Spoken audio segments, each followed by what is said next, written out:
नमस्कार, NF news देख रहे हैं आप। मैं हूं आपके साथ अभिषेक पुंडीर।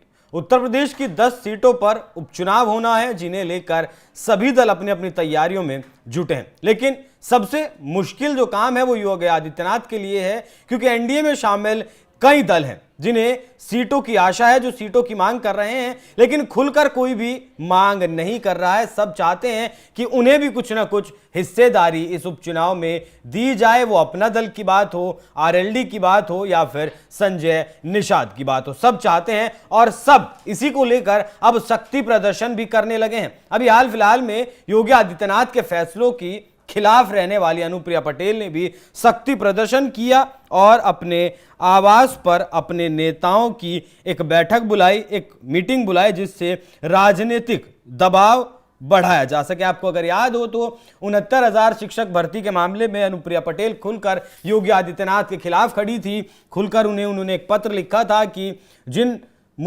भर्तियों पर, जिन पदों पर सीधे इंटरव्यू से भर्ती होती है, उसमें आरक्षण की अनदेखी की जाती है। और जिस तरीके से एक नई लिस्ट अब बनानी हाईकोर्ट के फैसले के बाद 69,000 शिक्षक भर्ती पर, उस मामले पर भी अनुप्रिया पटेल योगी आदित्यनाथ के खिलाफ थी। नजूल का जो बिल विधानसभा में योगी आदित्यनाथ लाने जा रहे थे, उस मामले पर भी अनुप्रिया पटेल खिलाफ खड़ी दिखाई दी थी और उनका कहना था कि अगर हमने गरीबों से उनकी छत छीनी तो 2027 में हमें इसका खामियाजा भुगतना पड़ सकता है। लेकिन फिलहाल खबर यह है कि सभी छोटे छोटे दल दबाव बनाने का काम कर रहे हैं। वो निषाद पार्टी हो, आरएलडी हो या फिर अपना दल हो, वो सभी लगातार अपनी हिस्सेदारी की मांग कर रहे हैं।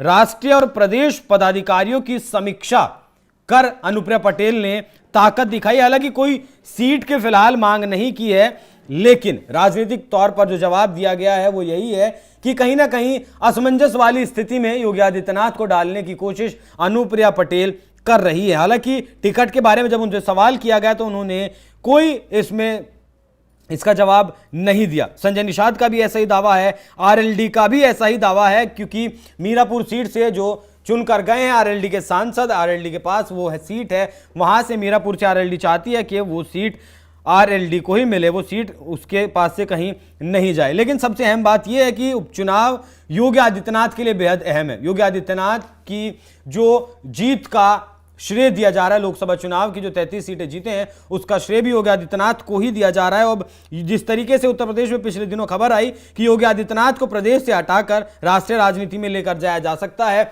उस बीच योगी आदित्यनाथ को खुद को साबित करने की भी ये लड़ाई है। यही वजह है कि अयोध्या की मिल्कीपुर सीट और कटहरी सीट का जो सारा कार्यभार है योगी आदित्यनाथ ने वो अपने कंधों पर ले लिया है। यही वजह है कि एक एक सीट पर राज्य सरकार ने 3-3 मंत्रियों को प्रभारी बनाया है। इससे समझा जा सकता है कि इन उपचुनावों में योगी आदित्यनाथ कितने संजीदा हैं। लिहाजा देखना रोचक ये भी है कि मुख्यमंत्री के जो सहयोगी दल है वो उनकी कितनी सुनते हैं। वो योगी आदित्यनाथ की लाइन पर चलते हैं या फिर उन्हें भी अपनी अलग से सीट चाहिए होती है। हालांकि एक बात समझ में ये सुनने में ये भी है खबरों में कि अगर इन सहयोगी दलों को टिकट दिया जाता है, एक सीट दी जाती है या 2-2 सीट दी जाती हैं, तब चुनाव निशान कमल का ही होगा। योगी आदित्यनाथ इस बारे में विचार कर रहे हैं और अगर ये दल इस पर तैयार होते हैं कि निशान कमल का ही होगा, निशान कमल का ही होगा, उसके बाद जो उम्मीदवार होगा वो अपना दल का हो